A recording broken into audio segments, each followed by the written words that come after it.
Pour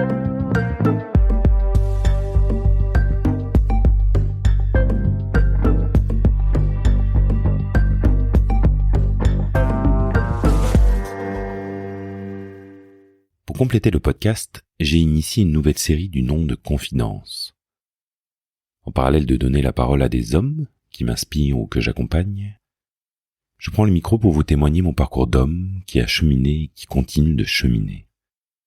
Je vous partage des thématiques et des problématiques que j'ai pu rencontrer et comment je les ai traversées à partir de l'homme que je suis et également de ma posture d'accompagnant, de vous partager mes connaissances comme mon savoir.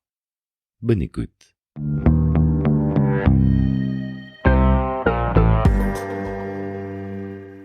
Bonjour, bienvenue pour ce nouvel épisode de Confidence. Aujourd'hui, j'avais envie de vous parler de danse libre, de faire suite à l'échange avec Nicolas Bernard qu'on a eu il y a quelques semaines et de vous partager ma pratique, mon avis, mon expérience avec la danse libre et de montrer que cette pratique peut être un outil d'apprentissage de soi, une pratique de bien-être qui fait du bien. Et j'avais déjà ce sujet dans un coin de vous en parler.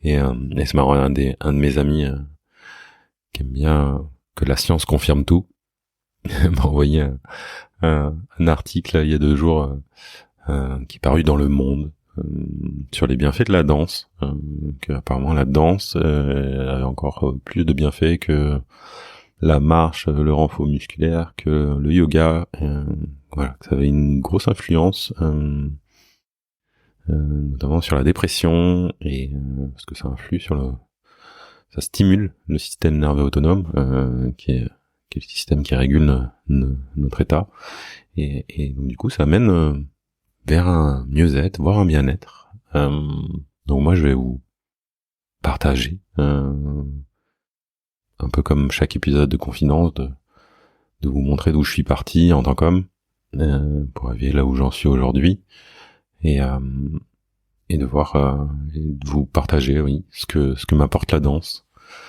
libre.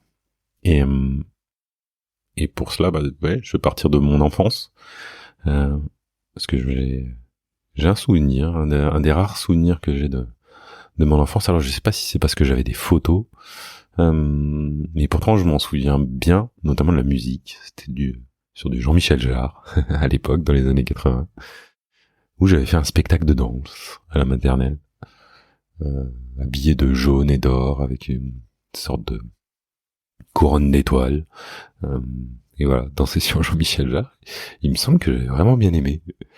J'ai souvenir en tout cas de bien aimer. Et je pense que c'est sûrement un des rares moments où j'ai dansé et avant un bon petit moment, parce que un garçon ça danse pas. La danse c'est pour les filles. Et donc moi je me suis tourné vers le sport comme beaucoup. Moi je suis allé faire du foot, du basket, du handball, du basketball. J'ai un peu tout fait comme pratique physique, et la danse très peu. Et pourtant j'avais quelques influences. Voilà, je sais que dans ma mère avec ses amis, ça dansait souvent. Ma mère dansait. Mon père avec sa compagne dansait le rock'n'roll. Donc j'étais quand même entouré de danseurs. Et on va dire que arrivé les années étudiantes, la danse aussi, elle a repris, mais elle était plus en mode clubbing. Donc bon. Et encore, je dis ça, mais je me souviens que il y avait une boîte que j'aimais bien, et j'aimais bien parce qu'en fait elle passait tout. J'ai toujours aimé danser sur tout, autant du rock'n'roll, du hip-hop, de la dance, de l'électro, de la chanson française, et justement pour varier les plaisirs. Et ouais, voilà, on s'amusait, c'était chouette, mais ça restait très basique et très presque j'ai envie de dire très individuelle. Et avec tous les masques que ça comporte, de vouloir danser bien, ouais, de jouer un rôle en soirée, quoi, ou alors vraiment être trop alcoolisé, et là bon, ça rentre dans d'autres choses. Toujours à dire que voilà, c'est ce rapport à la danse que j'avais, comme peut-être certains, et voilà. Mais quand on partait, on va dire dans une danse un peu plus classique de salon, ça, je sais que ça m'arrivait de quand même m'autoriser, me permettre de danser le rock'n'roll, un peu en mode freestyle, mais et j'ai un souvenir aussi de assez fort des années étudiantes où je voyais à l'époque la bachata c'était pas très connu dans les débuts des années 2000, c'est l'époque d'Aventura, Obsession, et je me souviens que j'avais beaucoup aimé voir ces gens danser la bachata, et je pense que ça avait été une première introduction avec ce qui va se passer pour moi plus tard en Amérique latine, mais bref. Bon, la danse, ça restait quand même très ouais, une pratique occasionnelle. Mais je sais que ensuite, entre mes 20 et 30 ans, bah, moi, l'envie de faire la teuf en boîte, plus, voilà, les occasions, ça se résumait au mariage, aux anniversaires, aux grosses fiestas. Toujours imbibé, en plus, un minimum d'alcool, clairement. Et je crois qu'il y a beaucoup d'hommes, en tout cas moi j'ai vu beaucoup d'hommes, mais genre je m'inclus dedans, hein, que pour aller bouger son corps, bah, il faut quelques substances. Et encore on bouge difficilement, je vais me permettre. Et je pense que ce qui a vraiment, bah, on va dire réaiguillé ma pratique de la danse, c'est mon arrivée en Amérique du Sud. Parce qu'en Amérique du Sud, tout le monde danse. Les hommes comme les femmes. Et quand je dis ils dansent, ils bougent leur corps, l'intégralité de leur corps. Et c'est vrai que ça m'a... Je crois que j'ai retrouvé un espace où m'autoriser à danser en tant qu'homme. Et à m'autoriser à danser tout seul comme je voulais, à deux, sortir de... En France, dès qu'on danse à deux, c'est pour quelque chose. Alors que, par exemple, en Amérique latine, bah non, tu danses avec quelqu'un, c'est juste pour danser avec quelqu'un. Certes, et si les danses s'enchaînent, il peut se passer quelque chose après, mais c'est complètement décorrélé, pardon, de toute intention, de toute attente, juste de s'amuser, de danser, de bouger son corps, de se faire du bien. Et je pense que les latinos de ce côté-là, ils sont bien connectés, et je suis assez persuadé que ça les aide dans leur quotidien. Et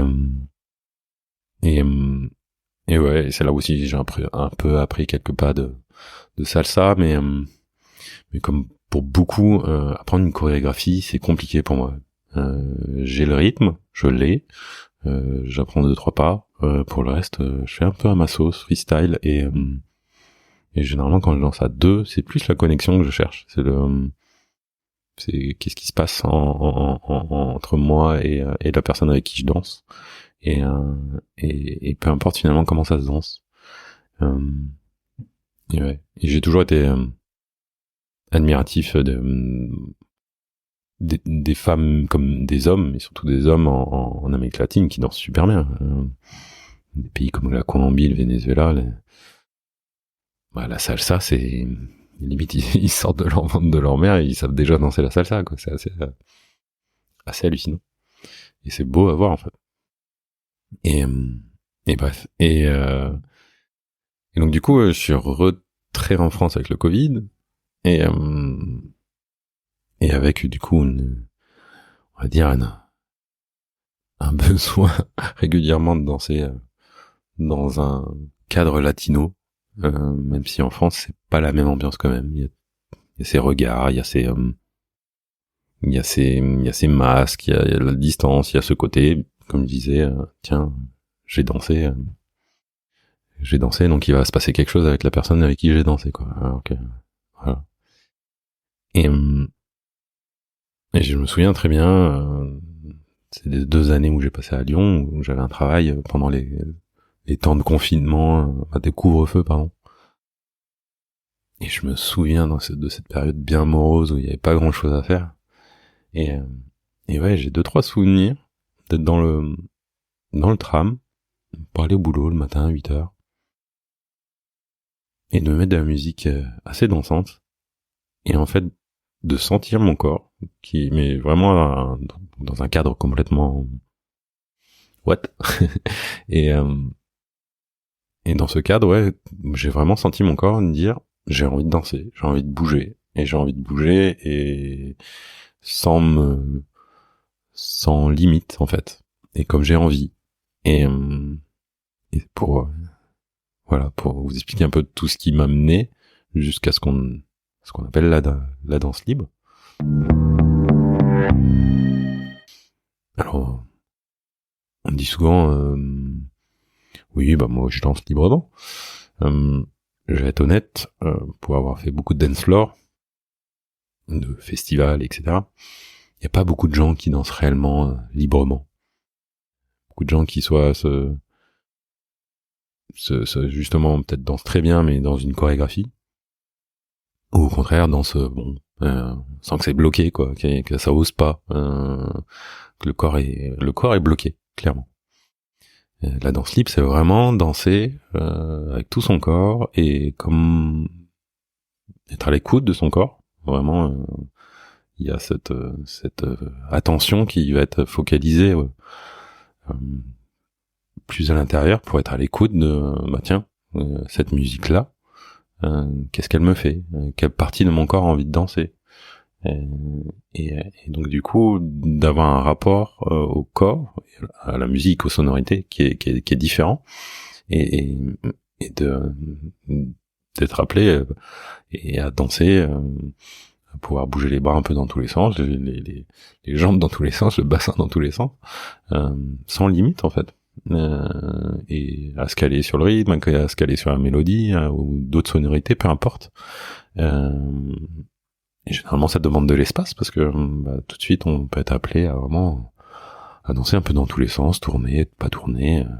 Il y a des personnes qui ont des pratiques très fixes, d'autres au contraire sont beaucoup plus mobiles. Moi c'est mon cas. Donc voilà, il y a vraiment une invitation à danser comme on veut. On sort d'un des plus gros soucis des hommes avec la danse, c'est la chorégraphie, le rythme.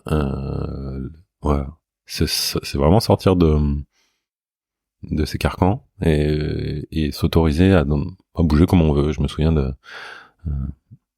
d'une soirée danse libre où il y avait vraiment une personne qui arrivait et au début qui bougeait pas trop parce qu'elle était vraiment interloquée par tout ce qui se passait parce que tout le monde dansait vraiment dans tous les sens et comme il voulait, et la personne n'osait pas, et pourtant elle avait un grand smile, et je crois qu'à un bout d'un moment elle s'est un peu plus lâchée, mais elle a adoré l'expérience. Je crois qu'elle est revenue après et petit à petit elle s'est lâchée, et je sais que pour moi c'était une évidence. Ma première soirée de danse libre, je sautais déjà dans tous les sens et je dansais dans tous les sens.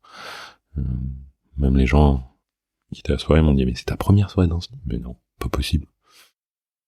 Et ce qui est chouette aussi dans la danse libre, c'est du coup de pouvoir aussi, au-delà de danser avec tout son corps, peu importe les mouvements, dans quel sens, utiliser l'espace, il y a aussi, on peut varier les intensités, on peut, en fonction aussi des musiques et des sonorités qui sont proposées, mais ce qui est chouette dans les soirées de danse libre, je viendrai un peu aux différents styles de danse libre qui existent, quoi, mais c'est vraiment, je peux autant danser quelque chose de très rythmé, qui m'invite plus peut-être à danser avec le bas de mon corps, peut-être de la psy-trance, peut-être du clubbing, peu importe, comme je peux danser sur une musique de film ou de musique classique, qui va peut-être venir plus capter mon buste et l'ouverture de mon cœur, ou alors peut-être une musique avec des sonorités très aiguës qui vont venir me me faire lever les bras ou être un peu plus dans ma tête. Les sonorités vont vraiment, en fonction de la fréquence des sonorités, ça va inviter en plus à danser avec différentes parties de notre corps si on est à l'écoute, bien sûr, de celui-ci. L'invitation, des fois, la plupart du temps, dans ce genre de pratique, c'est aussi de fermer les yeux, justement, pour revenir à l'intérieur, de voir, tiens, quand j'entends cette sonorité, c'est quelle partie de mon corps que j'ai envie de laisser s'exprimer, se mettre en mouvement. Donc il y a vraiment un lâcher prise, il n'y a plus de contrôle, il n'y a plus de chorégraphie, et on sort de la mentalisation, en fait. Il n'y a plus ce côté, tiens, est-ce que j'aime ou j'aime pas cette musique, est-ce que j'ai envie de danser dessus ou pas? Non, on danse plus avec la tête, on danse avec le corps, et plus, tiens, les vibrations, qu'est-ce qu'elles me font, et cette musique, qu'est-ce qu'elle vient chercher chez moi? Il y a un côté aussi où on va vraiment, on va danser avec nos émotions, comme j'ai pu l'exposer dans un épisode précédent. Voilà, nos émotions, c'est une énergie, c'est un mouvement qui part de l'intérieur vers l'extérieur, et qui est parfois cristallisé, ancré en nous. Et le fait de danser, d'aller justement voir, tiens, qu'est-ce qui est bloqué peut-être en moi, ou qu'est-ce qui a envie de s'exprimer, et quelle partie de mon corps a envie de me parler presque, bah ça, je vais possiblement débloquer des émotions. Et ça, c'est très puissant. On peut être invité aussi à danser avec ses émotions, à aller chercher les émotions, à danser avec sa joie, avec sa tristesse, avec sa colère, d'expérimenter en fait. Tiens, quand je contacte cette émotion aussi, comment ça me fait danser. Et c'est vraiment, moi je sais aussi que ça m'a beaucoup invité je parlais d'intensité tout à l'heure, et vraiment par exemple à danser avec ma douceur, avec une certaine lenteur, sur des musiques un peu classiques ou un peu lentes, de venir chercher le mouvement avec la main et d'y aller, voilà, danser avec grâce, vraiment, d'inviter par exemple un côté beaucoup plus, moi je vais me permettre féminin, en tout cas yin, et vraiment tout en volupté.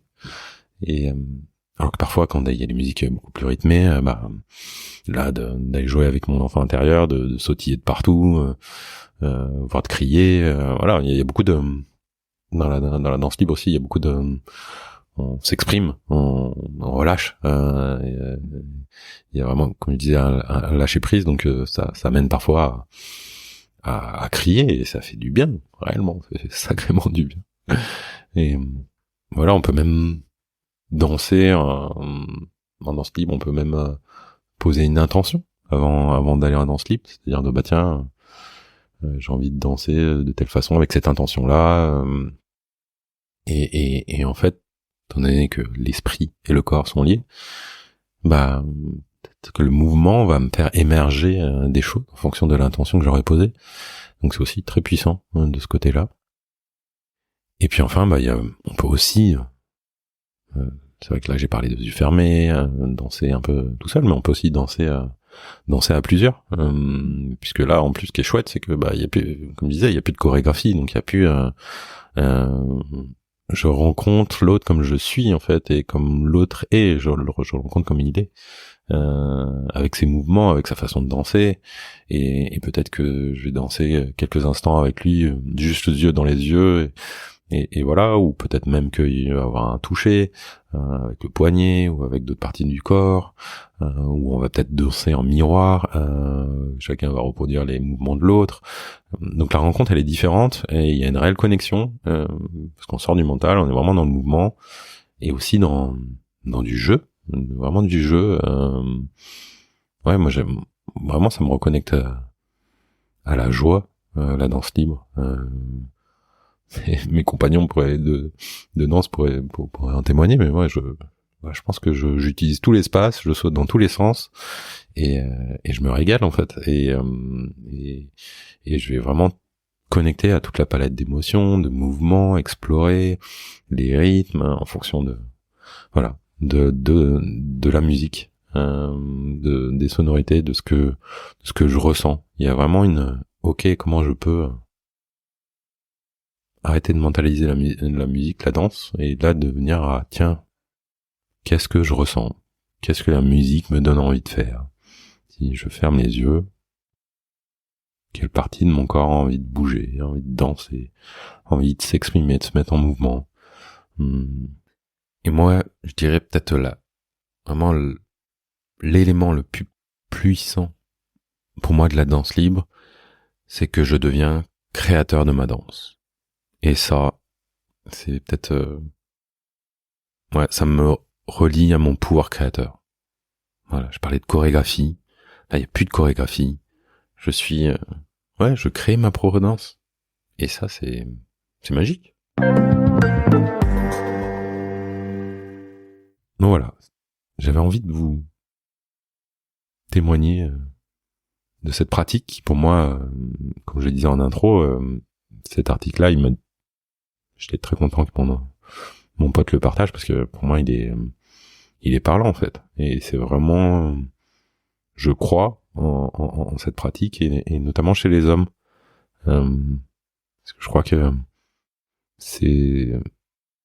pour les hommes, c'est compliqué de se tourner vers des espaces d'accompagnement qui amènent à de la vulnérabilité. Ici, pour moi, il y a un côté entrée plus ludique, plus léger et plus joueur justement, peut-être pour les hommes.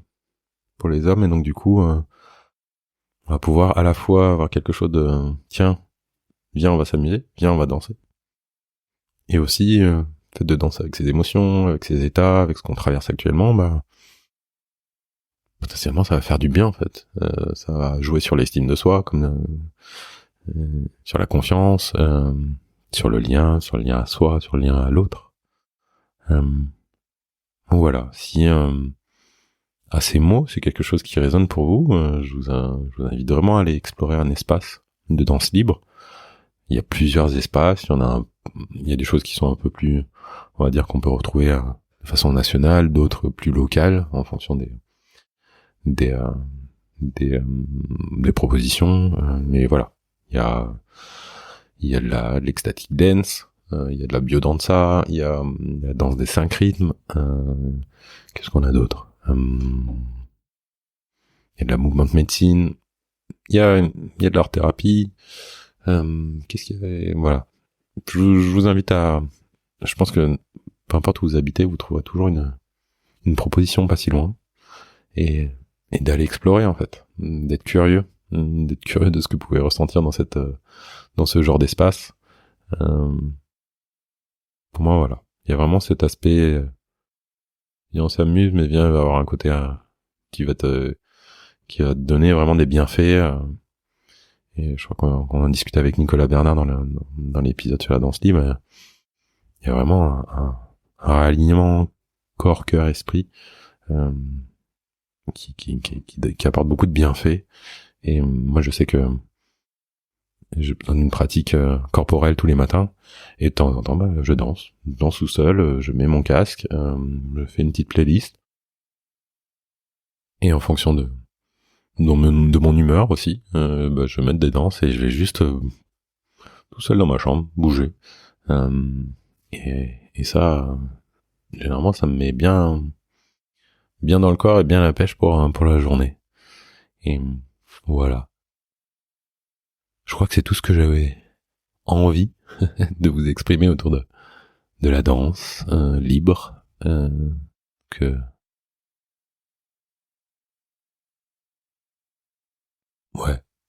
testez. Vous me direz si c'est approuvé. Voilà, si vous avez envie en tout cas de continuer sur ce sujet, on en parle dans l'épisode 6, je crois, avec Yannick Laval, qui s'appelle Danser son corps. On évoque la danse. Et donc, dans l'épisode là qui est sorti il y a quelques semaines, l'épisode 25 avec Nicolas Bernard, voilà, la danse libre, la poésie du corps. Donc si ça vous intéresse, je vous invite à écouter ces épisodes complémentaires. Voilà. Je vous dis à très bientôt. Ciao.